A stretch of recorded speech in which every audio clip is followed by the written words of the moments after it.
The South Today bulletin, proudly brought to you in association with MoleMap, the skin cancer detection specialists.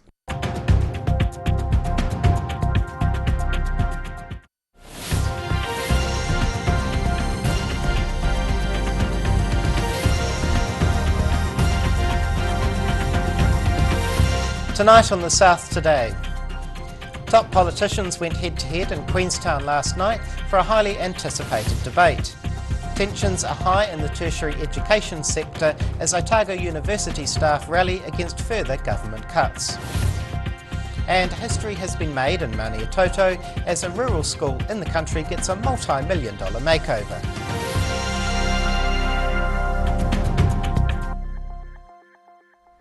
Kia ora, good evening, I'm Simon Henderson.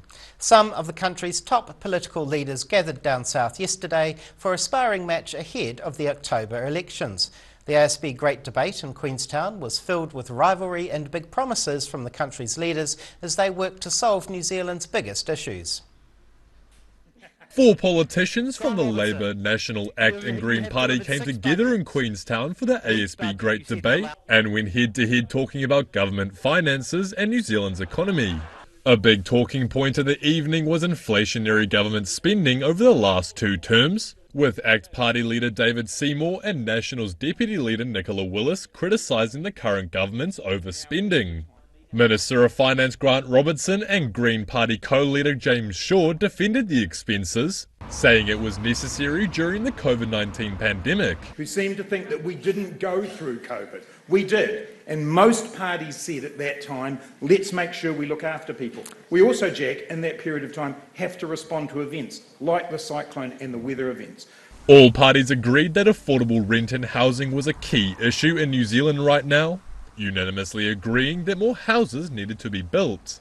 Seymour and Willis added that taxes and rental restrictions needed to be lifted to encourage more landlords. We need private landlords in this country to provide affordable housing, so we will remove those punitive taxes. Both Green and National plan to change the tax system, cutting tax for the lower brackets and increasing it for higher earners. Robertson says Labour doesn't plan to change their system, while Seymour says ACT will be releasing their budget in the following week. And so we're looking at the numbers again, and we are looking at the numbers, and we will put out our new alternative budget with the benefit of the new numbers on Tuesday. Seymour and Willis are both against a visitor levy in Queenstown, offering alternative routes such as GST sharing and government-funded infrastructure. Robertson says he isn't opposed to the idea and will follow what the local community want. In Queenstown, the South Today. Central Otago firefighters are on high alert as the long-anticipated El Nino climate system breezes its way over to New Zealand. The weather pattern brings dry westerly winds from the warming of the Pacific Ocean, which brings with it more risk of drought for the country. And it's not just dry land that may cause a problem. The hotter climate brings a heightened fire severity rating, more than double the average for this time of year. Fire and Emergency New Zealand issued a restricted fire season for Central Otago and Upper Waitaki zones on Thursday, 1 month earlier than usual. El Nino conditions are set to rapidly shift weather patterns, with Niwa expecting record temperatures of up to 39 degrees starting from late September. The ongoing saga of Otago University's financial crisis continues as hundreds of staff attended a stop-work meeting yesterday. The Tertiary Education Commission has held back extra funding from the institution, leaving many staff worried for their future. Singing a waiata coming together in a time of crisis. It was a grim afternoon in the Otago University's Union Hall on Thursday as more than 250 staff rallied together for a stop-work meeting. This comes after the Tertiary Education Commission slashed back funding for institutions around the country, leaving Otago Uni in a major financial crisis. These are unprecedented times, so we need to take unprecedented action. To me, this decision seems inconsistent with what we've seen recently. The announcement of increased funding and a call for a review into funding says that there is an awareness that this isn't working. The Tertiary Institute announced cuts to staffing and courses to help fill a $60 million deficit earlier this year, leaving employees fearful of their job security. The Tertiary Education Union organised the meeting, with a number of staff and leaders taking to the stage to voice their concerns over the uni's future. Over the next 3 years, we need to keep working together to get this funding model fixed.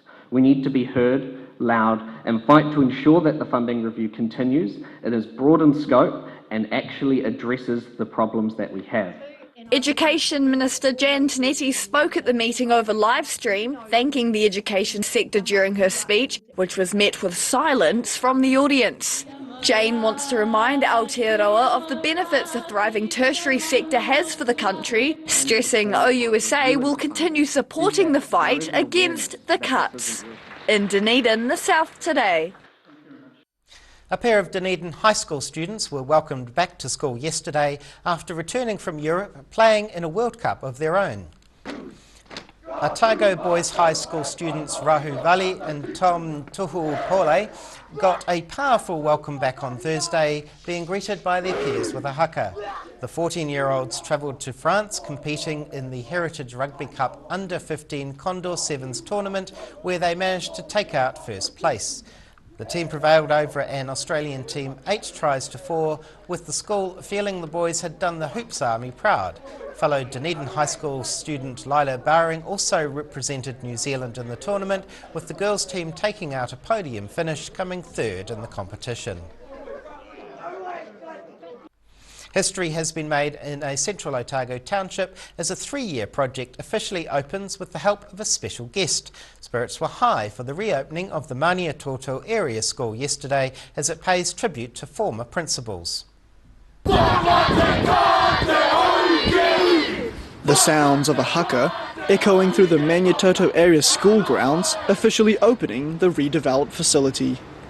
Governor-General Cindy Kiro was among the guests of honour attending the event on Thursday, acknowledging all the hard work that had gone into the revamp. Principal Melissa Bell is delighted with the new facilities, which has been over 8 years in the making, costing more than $11 million. It's not only the school, but it's a real sense of celebration in the community, and we really wanted something big and important and special. Bell also paid tribute to her predecessors for their years of planning, laying all the groundwork into creating the redeveloped school. We're a small school. It's a little country school out in the middle of nowhere. And to have the Governor-General to come here is the best thing ever. The Maniototo Area School is now in the final stage of its redevelopment, with works on a new gym and fresh turf currently underway. In the Maniototo, the South Today. F.I. Akine, still to come on the South Today. A Dunedin teenager is winning big for his heavy lifting skills, and 2 Queenstown bodybuilders are making their way across the ditch for a big competition.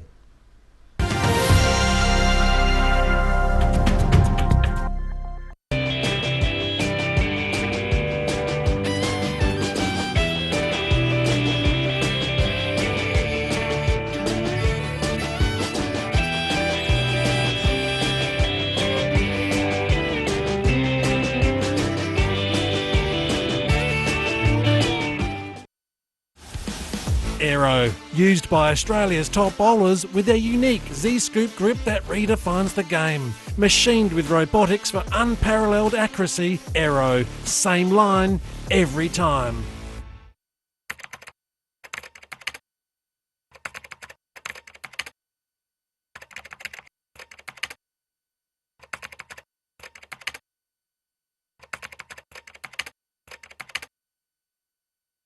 If you're at risk of developing melanoma skin cancer, you owe it to yourself to have a mole map. Mole map is coming to your area. Phone today to make an appointment. It could save your life.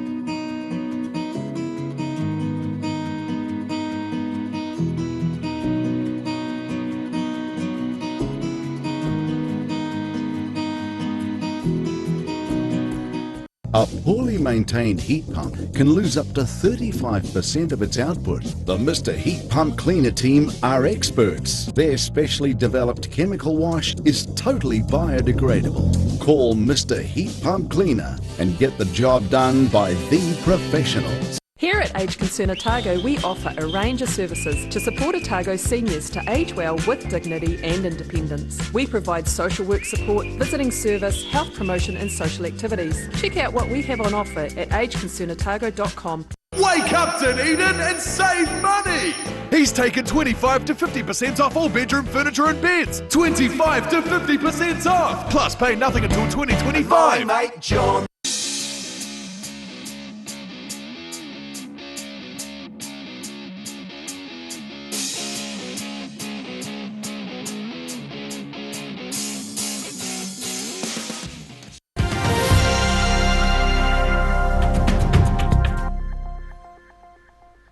Welcome back. A Dunedin high school student has been lifting heavy on the national stage, putting up some impressive numbers at a recent weightlifting competition in Auckland. King's high school student Jeremy Mantega is adding to his long list of accolades through pumping iron. The 14-year-old recently competed at the New Zealand Secondary School's weightlifting championships, where he managed to bring home the gold. He clinched first place in his weight category, lifting an impressive 66 kg snatch and 76 kg clean and jerk, which also won him the overall best under 15 male. Mantega says his journey into weightlifting started at a young age. When I was probably like 11 or 12 or something, I asked my mum I wanted to go to a gym, and she knew some people from Otago weightlifting and she signed me up. He also took part in the South Island weightlifting championships in June, where he claimed the best overall youth male lifter. But Mantega's not stopping there. He's hoping to break some more under 15 national records as he sets his sights on the Oceania Youth Championship next month. In Dunedin, the South Today. Continuing on in the weightlifting world, two Queenstown bodybuilders have got the national call-up after their stellar performances at a tournament last month. The pair will be making their way across the ditch, hoping to bring home some gold that isn't just their spray tan. No muscle left untrained. These two Queenstown bodybuilders are putting in the work ahead of the Oceania champs. Audrey Tendron and Megan Duncan were selected to represent New Zealand after competing at the regional Hawke's Bay tournament last month. Tendron took home 3 silvers and a gold in the bikini and sports model categories, sweeping her first ever event, while Duncan took home bronze in the competitive classic figure category, qualifying to compete in Australia for the second time. And then with classic figure, it's more about creating that X shape. So kind of wide shoulders, small waist, and then kind of on the lower half. So you look for the X with some more definition than the bikini class. The pair both took up the sport as a way to see how far they could push themselves, both finding huge success in the short amount of time they've been training. Tendron says she's had to make a few sacrifices for bodybuilding, having to shift her passions of dance and aerial silk work to the sideline. That would have been way too much on my body, on my recovery, on my energy levels to keep doing all of this. Therefore, I've just put it aside to really give my everything to bodybuilding this year. And I miss it deeply, but I'm glad with what I've achieved this year. The pair will first be heading to Hamilton to compete in the ICA New Zealand Nationals next month, before heading to Melbourne to compete at the Oceania Champs a week later. In Queenstown, the South Today. And now recapping tonight's top stories on the South Today. Political big dogs took to the stage at the ASB Great Debate last night, bringing promises and rivalry to Queenstown. Otago University staff continue to fight against cuts at a union meeting amid the institution's financial crisis. And Maniototo Area School has officially opened its $11 million redevelopment after 3 years of construction.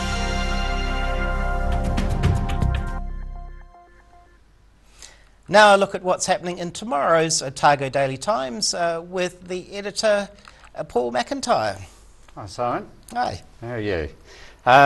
So tomorrow we have Dunedin's apparently biggest cruise ship season is on the horizon. So there's going to be more than 200,000 passengers, with, so that would be a spend of about $100 million. Jim O'Malley is running as an independent because Labor, he says that Labor hasn't really, they've been useless with the new hospital. And as part of Māori Language Week, our ODT reporter Ana Nawafika and other te reo learners across the south have been actually explaining their journey through the language. So that's what's in tomorrow's paper. Lots of variety there. Thanks very much for that. Thank you. Time now for a look at the weather. The South Today weather, proudly brought to you by MoleMap, the skin cancer detection specialists. It's Te Wiki o Te Reo Māori Language Week, and we have been referencing towns and cities accordingly this week. Looking at the situation in typical spring fashion, west to south westerly airflow is strong at present. As we approach spring equinox next week, westerlies will ramp up even further with gales and heavy rain ahead. Heading to the top of Te Waipounamu, strong westerlies and fine for Whakatū, a high of 19 degrees. Mawhera has gusty westerlies and showers, 16 degrees. Strong northwesterlies and high cloud for Ōtautahi with a high of 21 degrees. Travelling to South Canterbury and North Otago, strong northwesterlies and high cloud across the region, a high of 21 for Hakatere, Te Tihi Omaru on 20 and Te Oha Amaru on 19. Heading westwards to the Central Lakes, westerly gales and showers for Wanaka and Tahuna, strong northwesterlies and high cloud for Manuhirakia. Heading further south, westerly gales and showers for Irikatia and Maruawai, cloudy with westerly gales for Orwaka. Across to Waihopai, showers tonight with strong westerlies, cloudy for Saturday and Sunday with periods of showers. Strong westerly winds will be near gale force at times.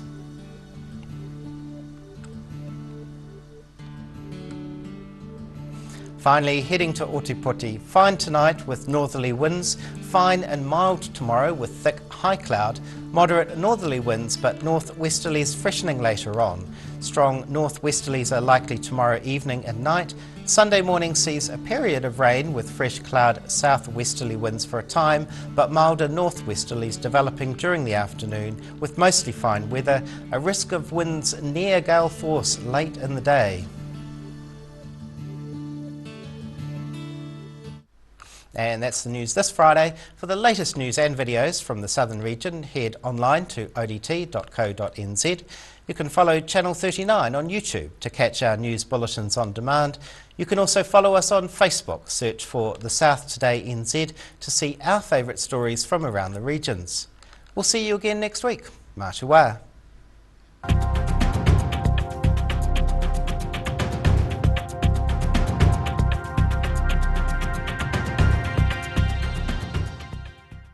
Public interest journalism funded through New Zealand On Air.